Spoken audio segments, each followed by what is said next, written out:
আসসালামু আলাইকুম। তো তার জিনিস দিয়ে পুরো ফ্রিজটা ভরা।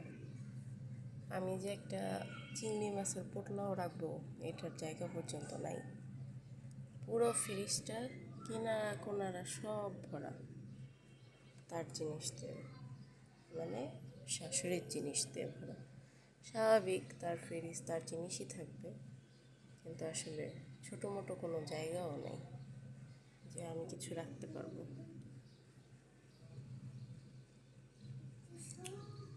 তারপর বলবে, সবাইকে বলে বসবে, বলবে যে তার কিছুই নেই।